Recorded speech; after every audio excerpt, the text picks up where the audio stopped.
was that was that pop? Yeah. Okay, I will, yeah. Yeah. Oh, but do you really want me there? You know I do. You know I do. I might be a roast. That's all right. Little public. But it's always Shannon's call. What's the She word? wrestles me to the back today. Yeah. Public That's not disobedience. bullying, is it? No. Hey, so what we're going to do here? It's week 9. It's midterms time. We've come a long way here in the class, and I just want to do a little bit of recap and a little bit of catch up. So I've got the syllabus in front of me. Just want to remind everybody that this is a 4-credit course. We spend 3 hours per week in lecture with contact. Obviously, if you're not in lecture, then you're picking this up online. I also want to let everybody know that if you're in the class and want to pick the course up synchronously, there is this live lecture streaming, and we can pipe that out. No problem. You just need to let me know ahead of time that I'll turn it on. We'll be running it at 10:30 a.m. For the rest of the semester, Tuesdays and Thursdays. So just let me know on that. And obviously, you get the course in an archival format via YouTube. Okay. So back to the syllabus. 4 credits. Another big part of that 4 credits is the fact that you're doing a 15-hour outside the classroom. So here's working at the community scale to understand barriers to responsible waste management. Hands-on experience with industrial scale materials processing equipment. I know you guys are doing that with the Earth Tub. We have we've toured the recycling facility. There's a chance to go over there and run their compressor. We own a shredder. We own 2 bottle crushers, so there's those opportunities as well. The next opportunity coming up, and this is the Missoula Made Fair 2015. This is going to be held at the Adams Center, and I think they've got the dates here. Yeah, so December 13th. This is the Sunday before finals. Not the best timing in terms of studying for finals and all that, but hey, maybe a chance to take a break. What I propose we're going to do at the Made Fair, and this will be, again, if you need a few more hours on your project, or even if you don't, I have stood publicly at the Climate Smart Zero Waste bucket and told my colleagues there that I have a lot of very talented, very motivated, very dedicated students in energy technology who are going to help to turn this fair into a zero landfill event. It's just, it's big. It's not as big and messy as a beer drinking basketball game or anything like that, but here's what I want to do at the Made Fair. And you can follow along here a little bit while I'm drawing this up. Design, slide size, let's go custom. We'll make this a portrait, and we'll make it for a letter paper. Maximize, okay. File, save as, documents, courses, page down, recycling technology, double click, Made Fair, what are we going to call this? Protocol. So, insert, shapes. I'm just using PowerPoint, pretty simple. Here's the Adams Center.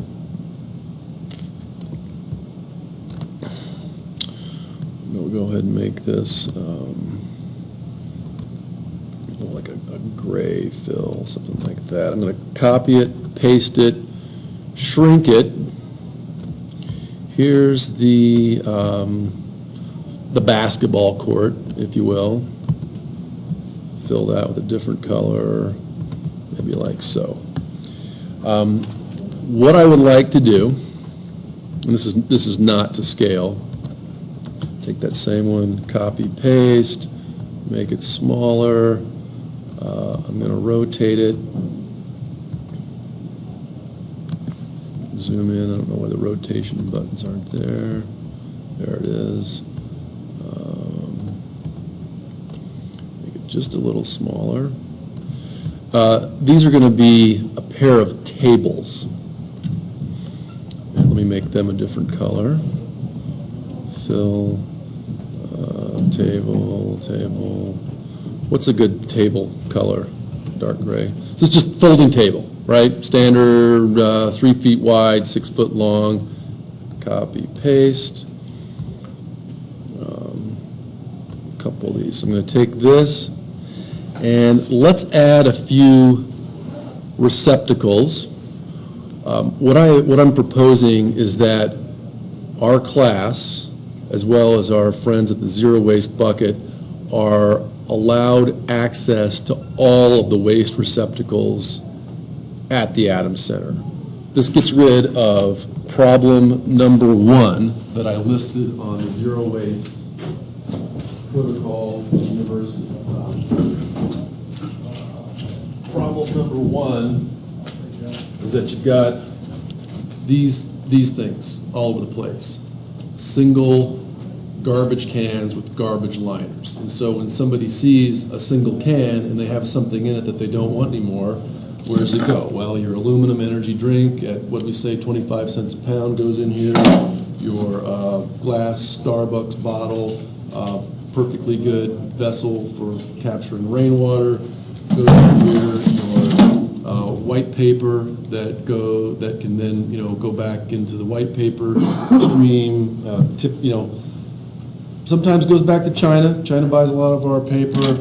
Your plastic lid. This is a polystyrene number 6, and all of this is actually polystyrene number 6. This can go back into the building stream, so turning into insulation to keep buildings warm. So there's really nothing in here that's not recyclable.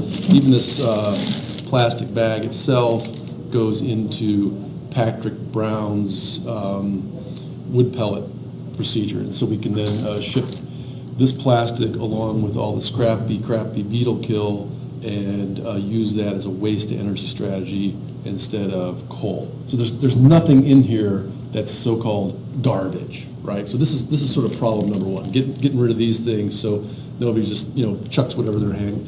Normally there's a banana peel in here or an apple core or something that goes into the earth tub and turns it into dirt. Okay, so we will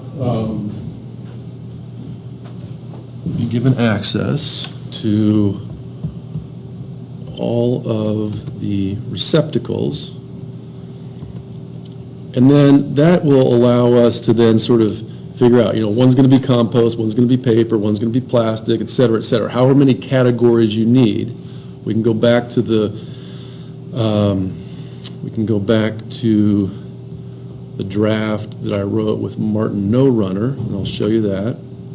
This has already been sent out as well. i.e. recycling, offer version 5. And unfortunately, this was not picked up by my neighbors, and it's just tough. It's a lot to digest for the average person who just sort of still thinks about garbage and trash as being garbage and trash. But there you go. Glass bottles, jars, ceramics, batteries, metals, plastics, thin film are your conventional. White paper, magazines, newspaper, clothes. There's probably going to be some leftover clothes from the Maid Fair. All of that is going to go to Goodwill. Cardboard, yard waste, probably not so much yard waste coming out of the Maid Fair, but you never know. Compost, non-vegetable waste, et cetera, et cetera. So all of these other non-conventionals will in some way become soil, nutrients. Yes, ma'am. I have a question. Yeah. are we talking about this event right now Yeah. only? We're talking about this event as a way to implement the zero waste strategy that I've proposed to the university and that I've proposed to my neighbors. Well, can I just go, and this may not mean anything, but can we, like, maybe, like, there are other nonprofit, because Goodwill is for profit, that donating, like, when it comes to those other things, to other nonprofits, like domestic violence, some of these other Sure. places, besides Goodwill, Oh. who is for profit. Yeah, I don't have any special interest in Goodwill. I just know that they will take just I about, think it would look good. yeah, You know. yeah, that's fine. You know, that you're donating to people who are, you know, and not people who, that do make a lot of money. Yeah, yeah. You know. Okay, so that's kind of the basic strategy. So to get back to this, Missoulian just also announced that they will be picking up, they'll start their street sweeping program this week. So the Missoulian is going to sweep the streets? No, the city of Missoula sweeps the streets. Oh. The Missoulian announced. The Missoulian announced, So you had mentioned for biomass. oh, eco-compost, I think is the Yes. contractor. Yeah, Exactly. yeah, yeah. So you were saying you didn't think there'd be much, lawn waste coming out of the fair. Oh, yeah. Which makes sense, of course. Right, right. but Just putting it out there that, Missoula does collect biomass. Oh, sure, yeah, yeah, yeah. Drag it off to eco. Yep. Boy, that's a heck of a racket. Eco compost, the city pays them to take their lawn sweepings, the wastewater treatment plant pays them to remove their active sludge. Well, okay, so just be careful about, calling it, a racket, because and we've done a lot of work in this course so far, looking at the value of the materials. Oh, yeah. So if you're gonna just make a living on the value of the materials, that's gonna be a real challenge. Where you're making the living is providing the service Yeah. to people to remove their waste. Mhm. And then you're also providing a service to people by giving them a pure product, giving them the actual soil product. So it's a service, Mhm. just like, gosh, I don't know. What's that? Yeah. Well, anyway, it's a service. And so, frankly, it's a free market. So until somebody comes up with a better model or market than Republic, and I'm doing my best here, I've been working on it for 5 years straight, until somebody does a better job, we're going to be putting up with the same old landfill racket. So, yeah. So you got to be just a little careful about that, because it was sort of the same deal with my neighbor, who was one of these naysayers that says, why would I pay somebody to come take my recycling if I know they're going to go and make some money on it? Well, because they're providing a service for you, is why. So, And if you're not going to do it, Right, then right. why does it matter to you at that point? all right. Okay, so here's what we're looking at is a couple tables, several bins or barrels. Now, exactly where these bins or barrels go is going to be an issue, because what's going to happen, so let's go ahead and insert, insert another shape here. This is going to be a person.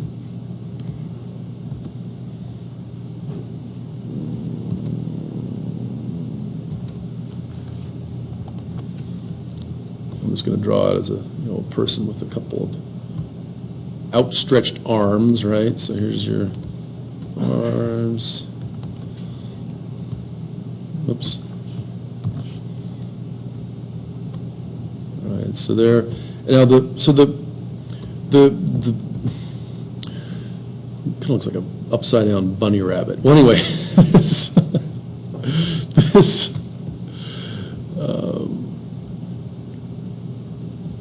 And this is where, what building? this is the Adams Center. Is there only one way into that building?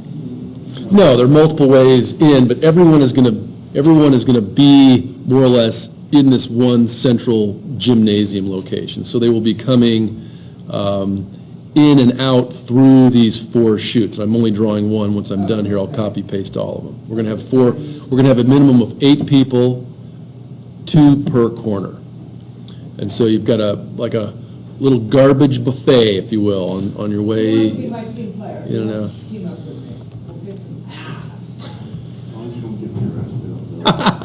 Having no fun, dude. So the question is, where's the best place for the can, and where's the best place for us? Because what I see happening is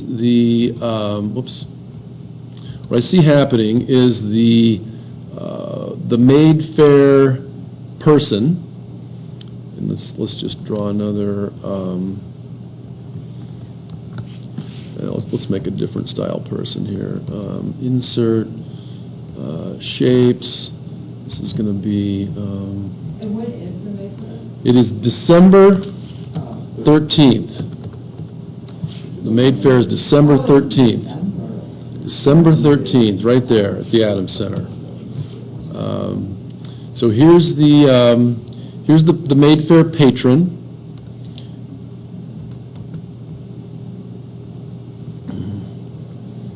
Let's just do it this way. Copy paste. There's an arm, and this person has in his or her hand another article, copy paste, and this is going to be a cup, a bottle, a shirt, a dirty diaper, you name it, and it's going to be up to us to figure out where that goes, because they are not necessarily going to know, because most people do not spend their every waking hour thinking about this like we do. Okay, so here comes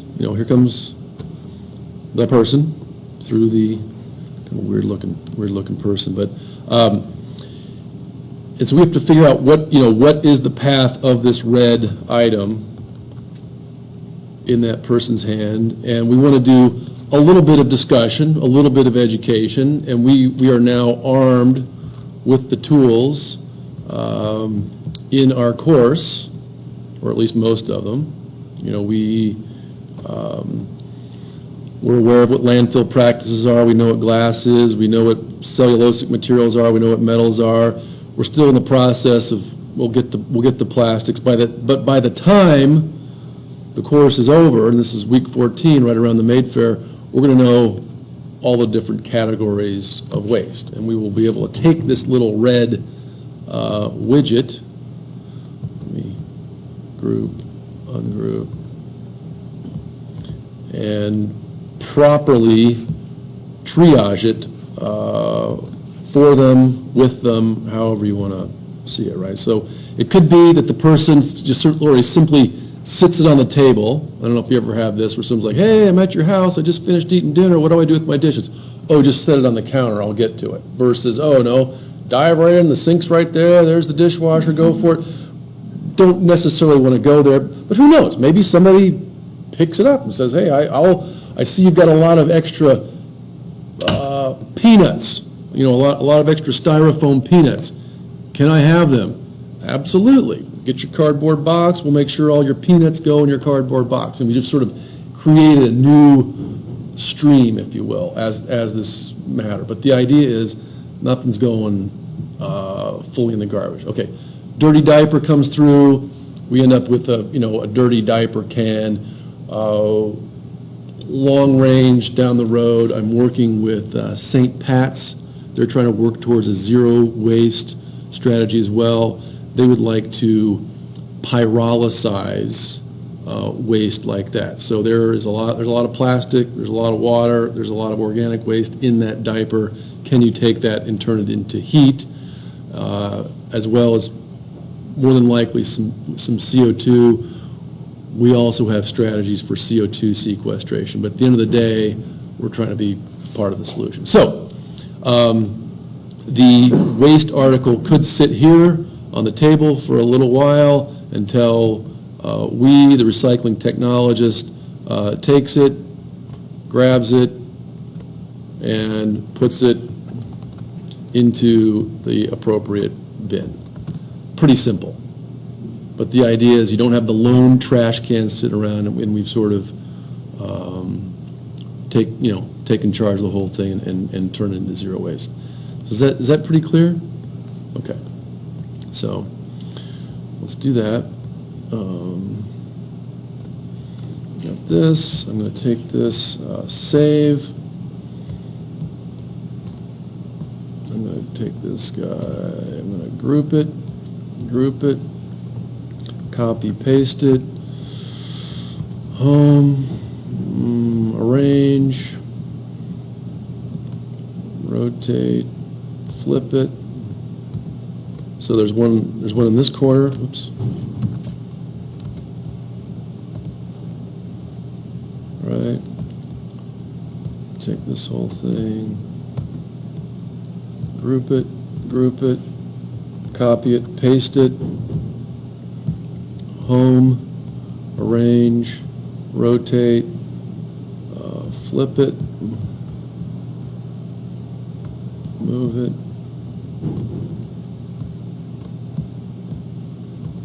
What do we call this, a full court press? Jesus. So there we are. That's our full court press strategy for the Maid Fair. Okay, a couple other things I want to mention on the syllabus, and I just based on where I've seen things kind of going here at the college in the past few weeks. The syllabus says that in order to pass this course, you've got to have an OSHA 10 certificate. Now, I'm going to petition to say that you know what, we couldn't do it because not enough students signed up. Whose fault is that? I don't know. Who killed the electric car? Where do you point the fingers? There were multiple factors involved. I had the word out, multiple weeks in advance for whatever reason. I don't know why only 4 students signed up for it. If 6 students had signed up, it would have run. So I apologize. I did everything I could. If there's some pushback from the administration to say, hey, if you want credit for NRGY 270, I need to see your OSHA 10 card. Well, there are many other times that OSHA 10 is taught both on the Missoula College campus and at West Campus. So if it turns out that we just have to wait for another one to roll around and you get credit for the course in the spring after you've taken your OSHA 10, so be it.